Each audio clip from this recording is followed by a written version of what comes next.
Welcome back to our Talking Aged Care podcast. We're very pleased to introduce our guest today, Mark Sewell. Mark, I've known you for quite a few years, and most notably, you recently retired from the position a couple of years ago as CEO of Warrigal, where you made significant improvements across all business units. Your name's known very well here in the Illawarra and South Coast, and also on a larger scale, the work that you do with ACCPA as well. You've had a very illustrious career in the human services industry. So thank you for being on. And if you can please introduce yourself to those of you who don't know you, which will be few. Well, thank you, Mark. I'm the other Mark. So I have, as Mark has said, spent 20 years or so working in aged care at a local level in an aged care provider, but also at the regional chair, the state on the state board, and then excitingly on the national level, on the national new board that merged the two big peaks together into ACCPA. Before then, I worked in state government in disability services, and before that in child protection services for the New South Wales state government. So I understand the interplay, I guess, between state government or governments and the not-for-profit sector. As Mark said, retired recently from full-time work, from the 12-hour day load, 6 days a week or 7 days a week that a CEO job has for that kind of position. And I'm now on a few boards. WesleyMission is an exciting organisation. I'm part of their board. They do plenty of home care and retirement villages, as well as a whole lot of other human services, mostly across Sydney and New South Wales. Also on the Grand Pacific Health Board, which is an organisation providing primary healthcare services across regional New South Wales and the ACT. I'm also on an advisory committee for Access Care Network Australia, based out of Perth, but doing a lot of access and assessment work, in fact, for aged care and healthcare providers. And remain on the ACCPA board. So I get a chance to talk to lots of providers and see what's happening across the industry. So I'm delighted to offer a few comments today. Thanks, Mark. It sounds like you're more busy at being retired than before. It's always the way, isn't it? When you're retired. It is. It's still only 2 or 3 days a week, and it's nice to spend plenty of time in the garden and with the grandchildren and thinking about what I did and didn't do back in my career. That reflective era is a stark contrast, just plowing ahead. That's right. Reflective is good.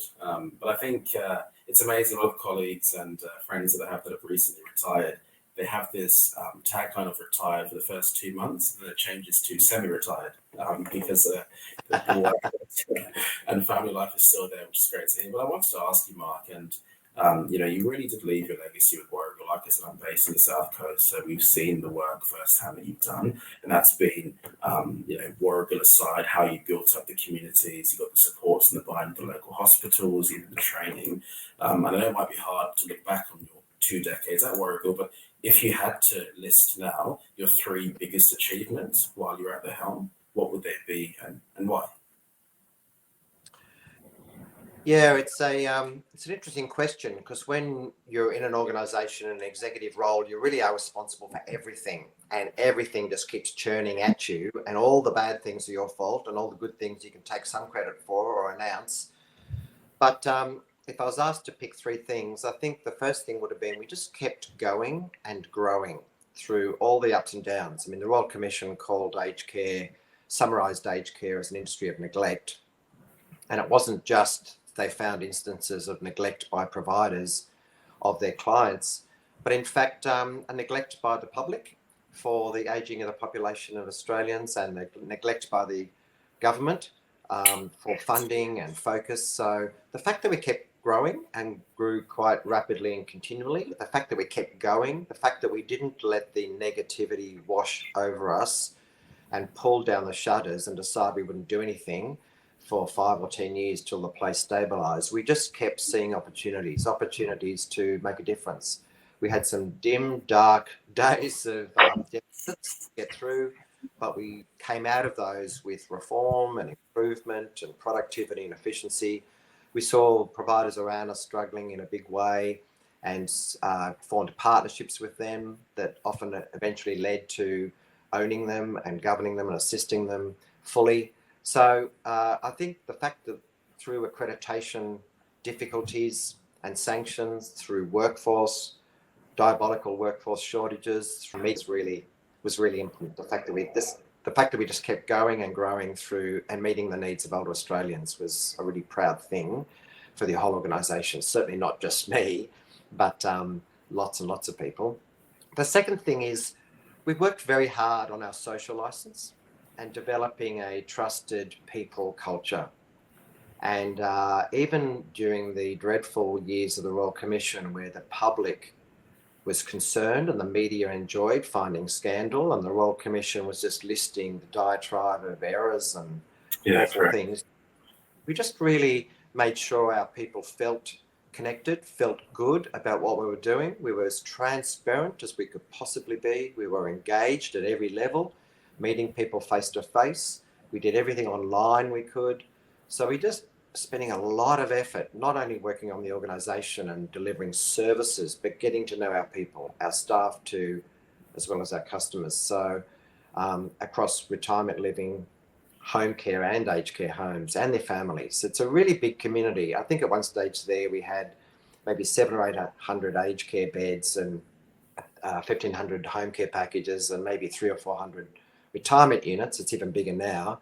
But when you add up all that, that was only a small slice of the people we needed to connect to. We actually had even then 5,000 or 6,000 people that we wanted to have on databases that we wanted to connect with and get feedback from. So that people culture was really important, and it attracted a lot of people, good managers, great staff, and they would choose us. And of course, our customers who looked around the landscape and tried to work out who they could trust with their life savings to commit to someone to care for them for the rest of their lives. So that trusted people culture. And the third thing, Mark, if you're asking me for three, I think I'd have to say having a forward plan.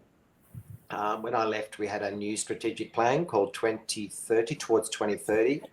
Actually, yeah, seeing how many difficult things were happening across the aged care sector, but actually working out what's the way forward, not waiting for the government to improve the funding, not waiting for the Royal Commission to finalise its report or the government's response to the Royal Commission, not waiting for the workforce to turn around and to provide enough workers, not waiting for the industrial relations or the technology or the property market, actually just setting a course that would deal with those stressors, but still determined to keep going. And so that was also a proud thing for me and my team to achieve. No, thanks, Mark. I appreciate it. And also for all the CEOs out there, and it's a question I wanted to ask you. Your coping mechanisms for stress. I know you walk a lot. I'm also a walker, but I think it's important to note that as a CEO of an organisation, there's no one effective to tap you on the shoulder and say, "Thanks, Mark. You've done real good work, good day at work here. You can finish up now." And often you will take work home and you're on the laptop and it burned the midnight oil. What was your coping mechanism to deal with stress? Because during your time, Royal Commission, even the acquisition of data to submit to the Royal Commission itself was an absolute nightmare for providers, nationally speaking. I had to work with them myself. So what was and during obviously COVID and dealing with that. So what was your coping mechanism for stress? How do you deal with it? Yeah, it's relentless, that's for sure. And I am a bit of a workaholic. I don't mind working long hours. I don't actually have a separate office. I just keep it all integrated. So I'll be in the car picking up someone and I'll just pick up my phone and respond to some emails. I'd be sitting watching a movie or something or a TV show or the news, and I'd be working on a few things at the same time. So parallel streaming everything. I believed in is it the Italians who have the one-touch soccer method? So if I opened something, I had to do it and pass it on or close it. This opening things and looking at them and thinking I must do that later and closing it is just turning a massive pile of work into a massive pile over there that you'll never get to. So I always tried to be very fast and responsive. I think, Mark, the number one issue for me or the number one strategy for me, and this was not just in aged care, but in child protection and disability, was to not personalise anything. I really wanted to keep the emotions under control. I had energy, but positive energy. I tried to avoid personalising and getting upset and unpacking in my head and my heart and my emotions, any of the things that were happening. There was no value for me to be dumping any of that on anyone, my family or anyone at work. The executive loads around me, everyone there, my great team and the managers had to cope with everything just objectively, just moving through it. Don't take it personally. That's right. Let's not dump on each other. Let's not exacerbate or exaggerate the issues or dramatize this. So that's really, I think, the only way I kept going. And I think people around me learned some of those tactics too. So that's my number one tip for anyone in executive roles in human services. It's not personal. It's the work. Do it to the best of your ability. But at the end of the day, it's not going to help anyone if you feel stressed and anxious and upset and angry, and all those emotions don't add 1 sense of value to any of it, I don't think. No, well said, Mark, and I'm sure that resonates with a lot of CEOs and also senior leaders in the space. Now, the question I wanted to ask you is, in Australia, I've been here from the UK for 13 years now, and the sort of point that was drummed in when I first came here was Australia is built upon small and medium-sized businesses. That is the backbone of the economy. Mark, the question I wanted to ask you is, statement/question is, there's been a lot of acquisitions and mergers in the past 24 months, the likes of Mackenzie's, the likes of the Tulich family homes, as you know, which were close to sort of this neck of the woods that we sort of live in, Wollongong area, Menangle. They're required from the bigger players, Baptist Cares, etc. Now, two-part question. What's your thoughts on this? And do you deem it as being positive or a cause of concern? Oh, I think it's good. I think it has to happen. I think any organisation that can stand alone, that can keep going, that can find its way at a small or medium level, good on it. It should. It's much better for organisations for the industry to be diverse and for communities to have choice and for there to be collaborative partnerships between different organisations. But if organisations can't keep going, if they're finding it the financial stresses, the governance competency and skills needed, the property management issues, the client expectations, if any of that is too hard, find a partner, merge with someone else. And the rapid rate of mergers, I think, is actually a good thing because it means hopefully those services will exist. They'll continue. Correct. That's right. The best kind of mergers are ones where you don't get gobbled up and you lose your culture and your community identity, but you actually remain a trusted member of your local community. And you have those partnerships and connections, and that you might not have the CEO on site, but now you've got a back office, a team of experts, and you feel part of a network. So all those things are really, really valuable. I think the governance piece is probably the most significant. The workforce piece is probably the number 2 issue that organisations feel like can't go on. Mark, the only downside of the rapid rate of mergers is the distraction to growth. Many organisations were growing. They were establishing new services. They were growing the sector in bed number or village villa number or home care numbers. And this mergers has taken their eye off that ball, and they're now sustaining or maintaining the existing sector. And that's a dreadful thing in some ways, because older people can't find enough services to go to, and hospitals are blocked all over the place and so on. But so if we can do both, if organisations can grow through mergers but also keep their eye on their overall number and their growth strategies, that'd be the ideal. No, that's right. I agree. And I guess, we touched on this and you mentioned it just in your answer. Now, the workforce has always been a talking point regarding having skilled staff and enough of them. When I was in the UK managing a portfolio of residential aged care facilities family business, there were only small homes, 5-6 beds, because then you could personalise care. And we did have also nursing homes, which were 30, 40-bedded homes. You can't personalise care for that number. But in regards to having skilled staff, it was always an issue. But speaking here in Australia, do you foresee this easing over the next 12 to 18 months? With the availability of RNs and the care minute requirements sort of going up, or do you always see this as a revolving door situation, the workforce? Oh, I hope it's improving. Gosh, I hope we are through the worst of it. I hope the worst period is behind us, certainly with the borders closed and losing not only people who wanted to move here to work, but also all our overseas students, which were a big part of the human services sector workforce. The wages very, very low, and people wouldn't want to stay or couldn't stay or wouldn't choose this sector for work. Now with immigration getting back to normal and immigration pathways being pursued and opened up, other industries are up and down, but aged care has a very, very strong demographic future. You can predict how strong it'll be in 80 years' time, because they're all the 10-year-olds now and they'll all be 90 then. Wages are up. They're the highest rates relative to other industries that they've been, well, ever, probably. And they're going to get other uplifts next year for other categories of staff. Conditions are good. Most of the sector is the charity sector, and there are good charity jobs to secure in this sector. And it's privatised. And not everyone likes working for government departments with massive bureaucratic and institutional chaos that dominates government-run services. So I'm really hoping we're behind, that the worst is behind us and we are coming at the other side. I think the workforce economists of Australia are saying there is an improvement in the unemployment level is up in some. I know it's across the country it's between 2 and 3% or 3.5%, but actually in lots of regional towns and lots of parts of metropolitan areas, it's up over 5.5%.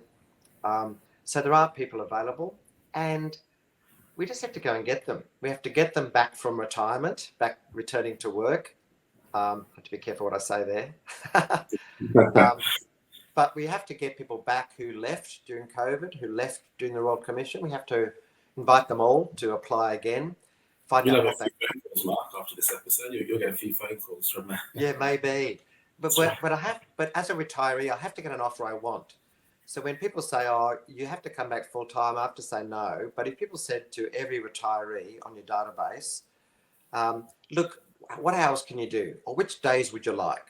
Or what was the hardest thing about working here? Can we do a deal? Can we work out that you don't have to do that, but we get you to do this?"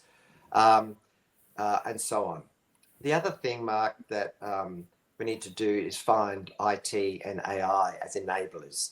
Many people loved the personal work, but hated the paperwork, hated the record keeping.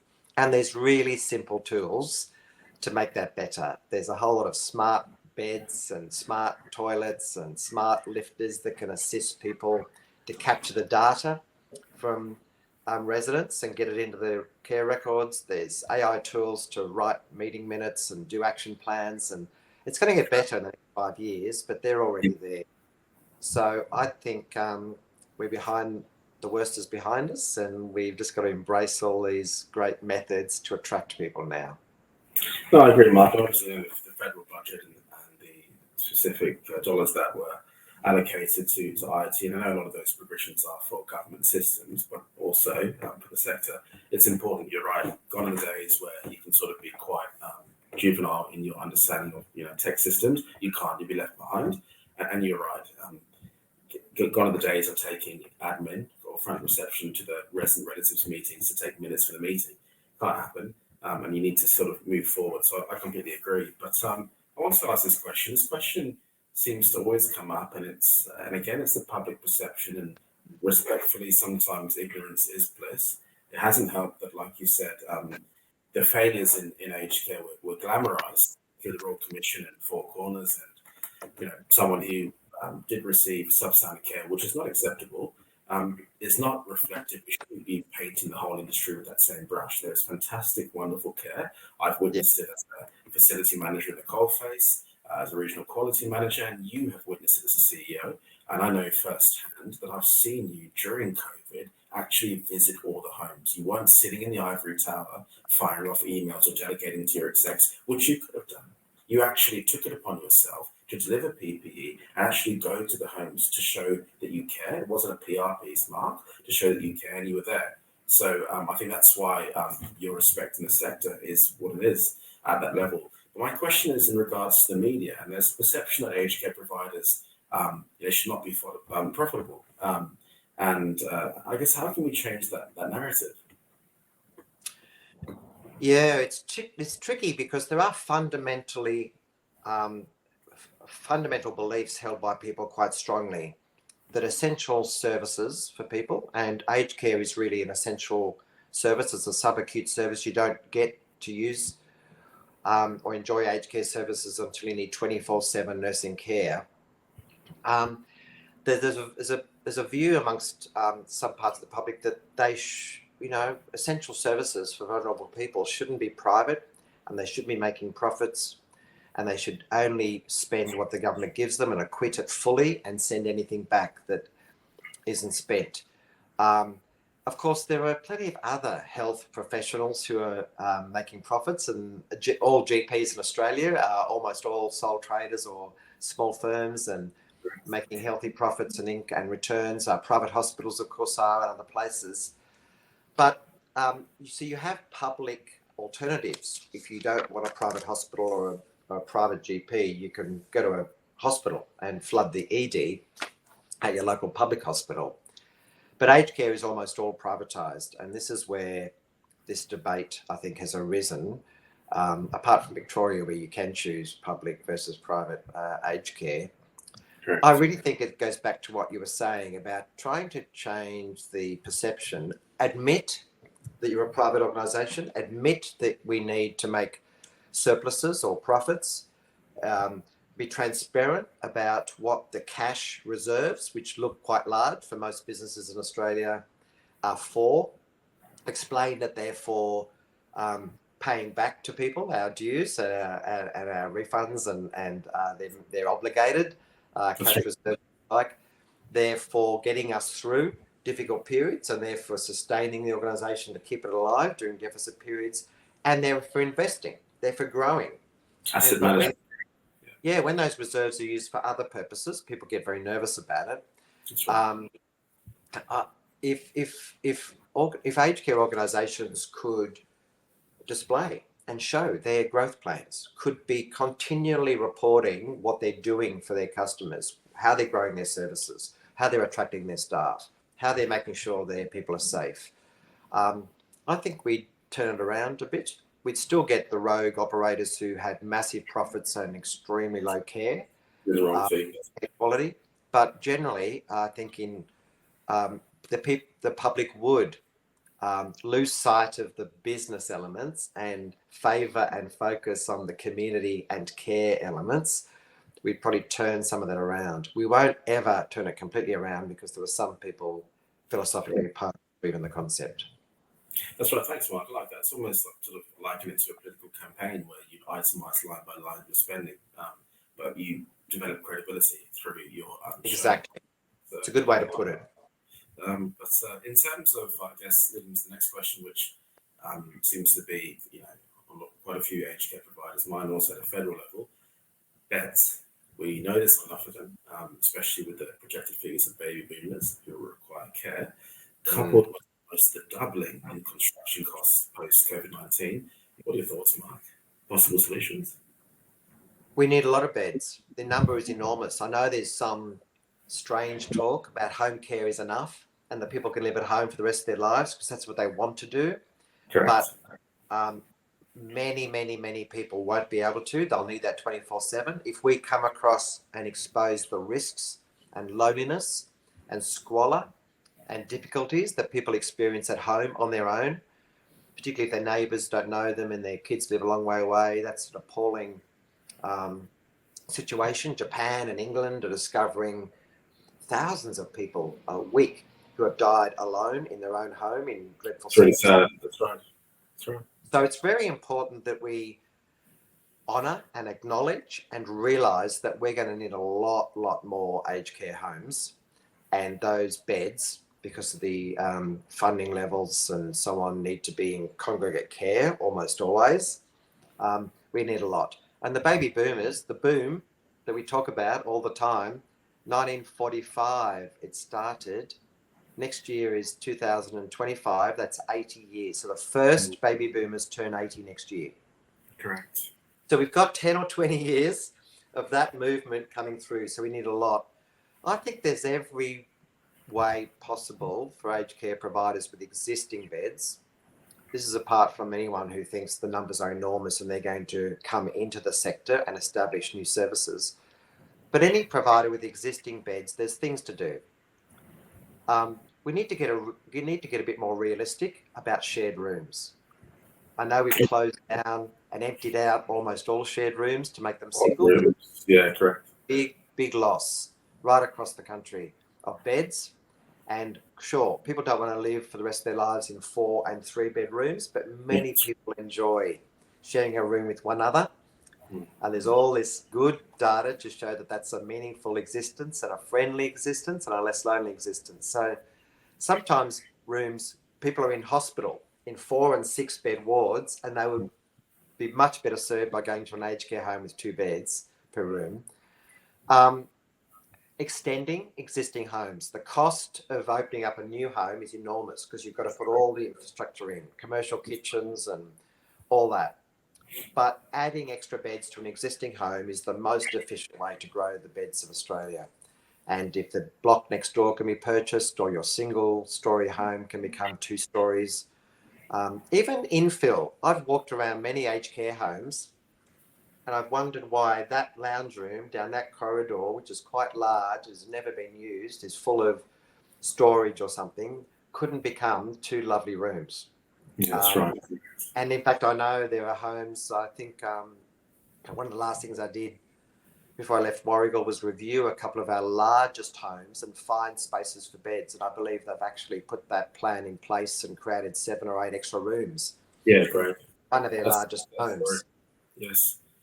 So these are the kind of things, even prefab and modular construction, en-suites and kitchenettes and rooms can tack on or be constructed in quick 14, 16 week cycles, lower cost, and still be very nice places to live, particularly if people come out of them and join in the common areas and then go back to these lovely brand new rooms that are attached to the existing home.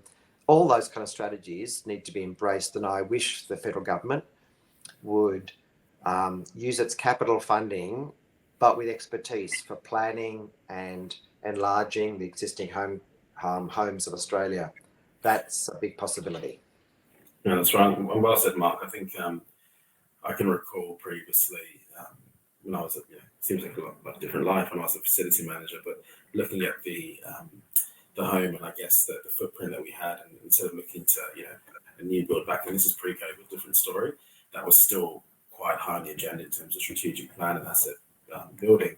But just what you said there, taking existing infill and turning 7 rooms in there, wow, that's a success story. And Mark, it's often not the local manager who sees this because they need the storage, and storage could be other means outside the building for storage. And they don't often want extra residents and a larger home with different loads. So it's often going to be someone external to the home who's going to see these opportunities. And the home will be more viable and we'll be producing more beds, and people will immediately come to a home that's already got its culture and its great teams in place. Correct. Which leads us, I guess, into the next point, Mark, in regards to, and it is financial sustainability, but on the basis of residential aged care facilities. I'm just talking RAC now, so retirement living aside in this respect. Do you think that with the high costs of owning RACs and not having that sort of cross-subsidised model with home care and retirement living, that providers will think from a commercial perspective, let's build RV communities and have aging in place? Definitely. Definitely. Most people's own private homes need to be modified to be better aging in place. and that's not happening much. I've assisted some relatives adjust their home so they can stay there, and it was a traumatic and emotional experience. I didn't realise that That's right. adjusting a bathroom and adding a ramp and adding a few tech devices would be so traumatic. So assisting people to move to retirement communities where you've got a community living arrangement and you've got an operator who's watching needs and responding and so on is a much better scenario, and particularly if those people can stay there. They hope to. This is what they believe will be their last place. It's not 24/7 nursing, and there's no point in promising to people that they can get that unless you can deliver it, which Correct. is only for the wealthy, because I think to get 24/7 care on a one-to-one basis by nurses in your own home is about 300,000 or 400,000 a year. But certainly drop-in care and a modified home, that means you have less risk and you need less care later, or less care sooner and more care later down the track, before you might consider 24/7 on a respite basis even. This certainly is about living well longer, and this certainly is about deferring the ultimate need. I think the stats show that people who fall in their own home and end up in hospital and pass away is higher than the death toll in Australia, the road toll. So that death toll of falls in people's own homes, if we can minimise that by encouraging people to downsize to retirement housing, and that retirement housing is safer and more supported, we're on a winner all the way around. In fact, freeing people up, freeing older housing stock, well located, large housing stock often, at modest and often modest housing prices, will solve the housing dilemmas of Australia, certainly in some centres. I'm surprised that retirement housing is not a really big piece of the housing strategy for Australia, because developing and getting people to choose that, because there's big lists and waiting for that, would have a big downstream effect, but it's not included yet. No, well said. Very well said and correct. That could solve a lot of issues, especially now, in terms of the housing sector and the industry. The question I want to ask you, and it's sort of spinning around a lot of talk, and I see some people very vocal on LinkedIn and different platforms, but the star rating today, the TripAdvisor of aged care. Your thoughts, Mark? Well, they are essential. I was a great advocate for transparency, and I thought customers didn't need to do ACNC financial report analysis or wade through marketing spin in websites or try to even visit homes, but they needed some sort of ready reckoner of comparison. So I'm a great fan of the public getting a simple method of comparisons. So I think they're essential. The trouble is they've not been done well. They're very clunky. Version 1 is very clunky and awkward. It would be better, really, and I know not everyone will agree with me here, it would be better to have a public process that's familiar to people. Okay. How do we, hotels and other accommodation settings, the star ratings are based on amenity. So if you have a pool or a bowling green or a bar where you serve alcohol, or a cinema, you get extra bits of your stars. So a 5-star got all that and a 2-star doesn't, and the prices reflect that. So star ratings are usually about that amenity. True. And then underneath that, you just read people's comments. You read other people's views of the place. You can, and that gives you the sense. And then you get a satisfaction rating. You get stars or symbols based on the kind of ratings that people are giving the place. And I know people are afraid of it, but I think it would be a shock to Australians to see how satisfied residents and their families are with 24/7 care in aged care. And there would, of course, be the complainants and the commentary, but everywhere you go, if you choose a holiday and you go and stay in a place for a month, you see the same thing. You get people complaining about certain things, and you read all the comments. You read as many as you can, and you see that by and large, So I'm hoping version 2 is more like that. Well, thanks, Mark, but also thank you for clarifying your stance, because, like you said, the public do need a simplified system to understand where they can place their funds. If they're not in the sector or haven't got people, friends, or relatives work in the sector, they're unaware. And there needs to be, it's not who you know, it should be, what you know, in a case of a simplified system. So I guess in terms of the philosophy is not bad in terms of what the government tried to roll out, but the implementation is far to be desired at the moment. But like you just mentioned, version 1, right? So hopefully the multiple teething issues that are there, and the well-documented failures, and some people fail standards 1 to 8, being given a 4 5-star, hasn't been updated, those sort of things, real time, it's important. But also, like you said, Mark, it could be a case of what you mentioned there. No different if you're looking to go into an Airbnb or a hotel. You jump on and, yes, you filter highest and the lowest to see, but it's based upon majority, so you can see experiences, testimonials should be there from to actually give you to help you make a well-informed decision. So I agree with what you're saying in terms of in that respect. I guess the other sticking point is Royal Commission's recommendations. We all know as a sector, look, we've all made that comment, right? That in terms of the dollars that were spent to the Royal Commission, we knew the aged care sector was broken and needs a lot of repairing. Some even needs to be overhauled, and sort of started again, reinvented the wheel. But have they improved the aged care landscape, the recommendations?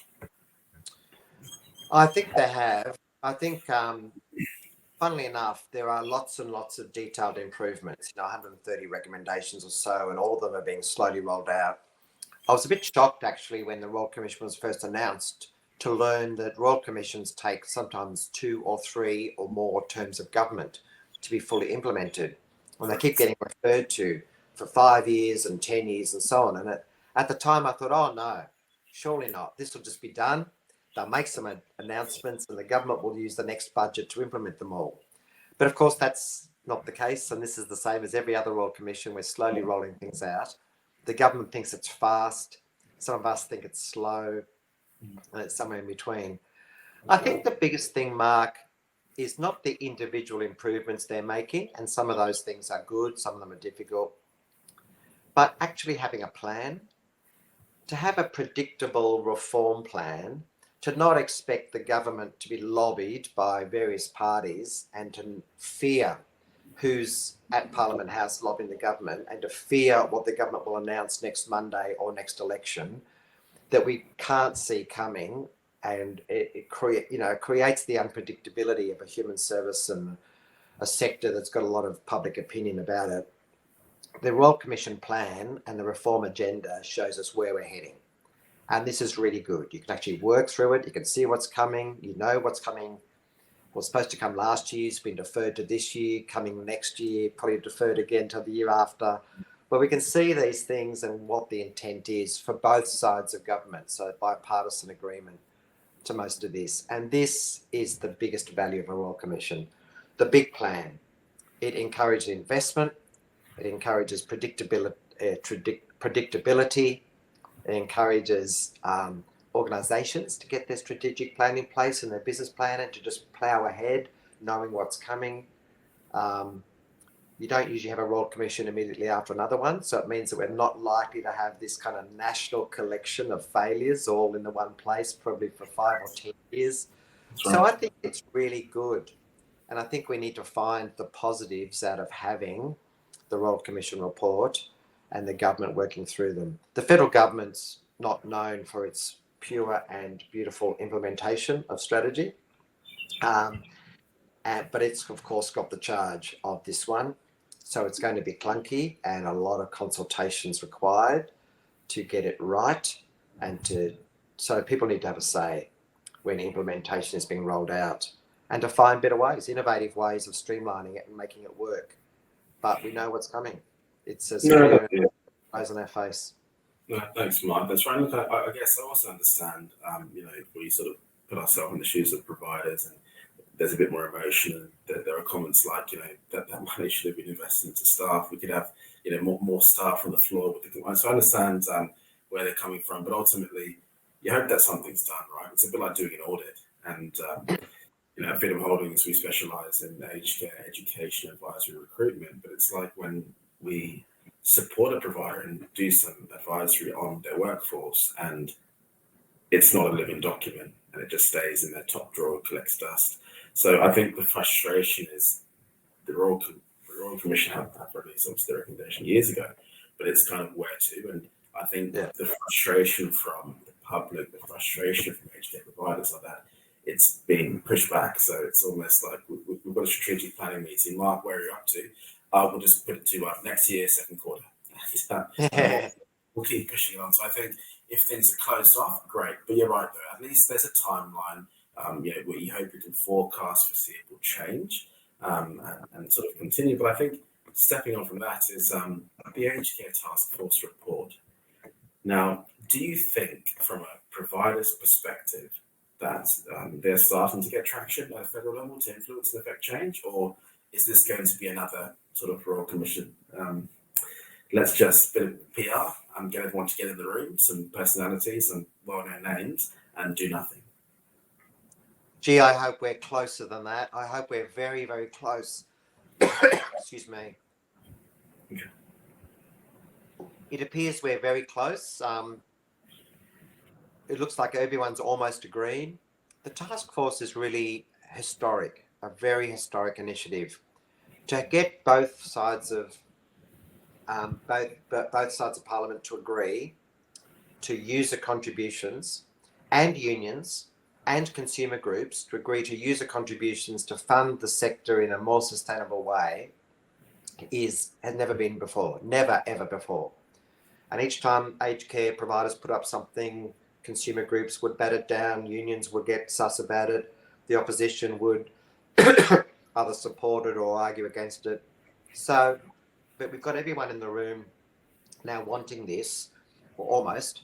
The opposition's throwing up some late changes, which actually could improve it quite well.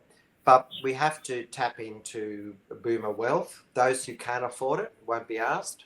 But we've got the richest generation in Australia now and coming. So this has to part fund aged care. And of course, if people want better things, and all of us will probably want better things in our aged care and retirement living and home care services, we should be asked to pay for it. And the government shouldn't be asked to pay, or other people shouldn't be asked to pay for our high minimum standards. We should have a minimum standard which is acceptable. And this will provide the means for much more capital and funding to providers. We're yet to see the detail, of course, and the government will be fully funding all the care inside these care systems. And that's important that be kept pace. We've got the pricing authority, which will independently of government, or fairly independently, determine what that price is, and that'll be funded that way. But I think we have to stop being concerned or whinging about the task force and grab the good things in it and want it to be approved and implemented. And I think it will see significant improvement. I'm in, as you said, I've been in this sector for more than 20 years, and this is one of the most exciting things to happen. And good on the minister and all the parties on the task force, who are quite diverse, but all agreed on this final set of recommendations, which is being negotiated. This is very exciting that we'll get some funding from people who can afford to contribute.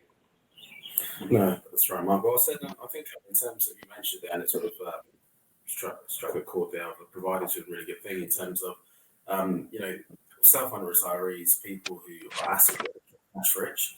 If they want to have physio every day, they should have physio every day. LDK have a great model of care, which is then sort of lent on to another big provider whose CEO likes, I think it's bought quite a bit of LDK, but I think in terms of their model of care is great. It's probably a nicer way to say it. I don't want a marketing mark, but fee for service. If you want something, then you should be able to get it. So, and it shouldn't fall upon. In that respect, the wealthy, which I can just mention now, we probably have the wealthiest individuals now within care. They shouldn't outsource that responsibility to the government. It's not really fair.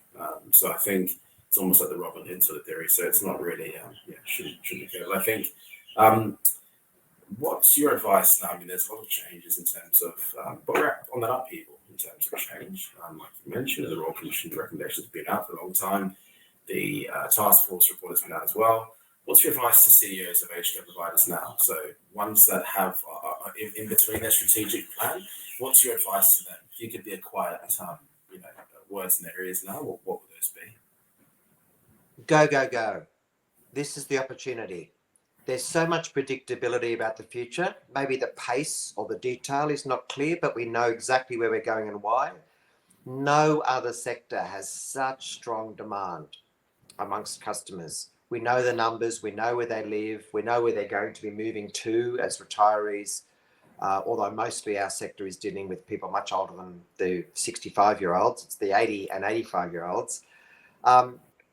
This is a historic opportunity. We need to see the need and meet it. I know there's workforce hurdles and there's construction cost hurdles and there's other regulatory issues to deal with, but find the way. This is the time to really get expertise together. If a board is timid or risk averse or wants a lot of details before a decision is made and then always rejects every proposal, find other people who know how to manage risk and meet the need. I think we're going to have a lot of people see the numbers, external providers to Australia, people in other sectors that can see what's happening in aged care, and as other sectors like healthcare is under enormous strain and pressure to lower its costs, and the NDIS is under public scrutiny to fix Correct excesses and its growth. But aged care is the other opposite end of that. We're actually coming out of being neglected and ignored for so long, and lots of the pieces are coming together to create a viable, sustainable sector. So now's a chance to go. You can watch others, you can look around and see and not be the first, but actually if you've got a community that you believe in, if you've got partnerships in place, if you maximize every asset, maximize your people, your management team. If you've got property assets, do a review of them to find out how you can maximize those. I think now's the time to go, go, go. If there are blockages, and there of course are, work through them, unpack them, but don't shy back. There's a big need and we can meet it. No, I agree. And I think in terms of, it's a bigger question, but I'm mindful of our time as well.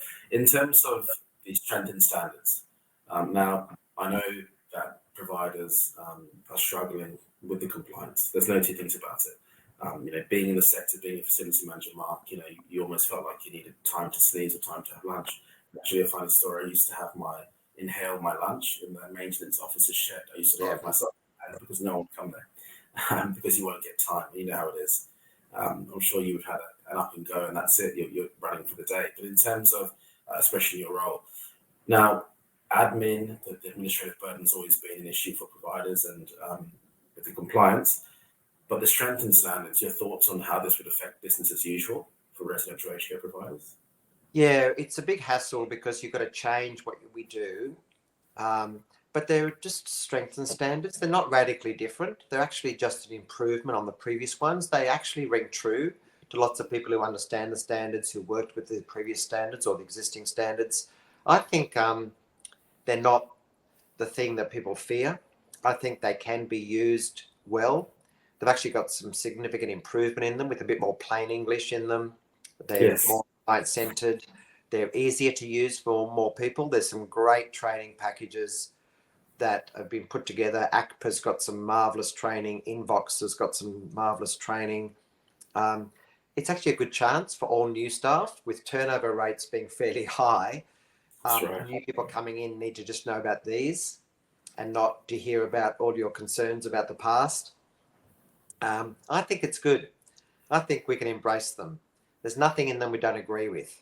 We just disagree with some of the processes and the timeframes. But if we drop the charge against the process a bit and find other people who are doing this, it's a chance to review and audit all our practices, all our BAU, if you like, and write new response plans to that. It's a good opportunity. I know it's nothing ever is the right time, but it's worth doing. I think embracing it would be my advice. No, thanks, Mark. Like you've said, it's strengthened standards. They haven't completely reinvented the wheel. There's not 15 standards now, and previously at 44, pre 2019. So well said. And I guess lastly, I think especially being in the stage of your life of semi-retirement, because you've got a lot of your fingers in pies and supporting organisations. If you could go back, Mark, so not because I know you've been in the human services industry a long time.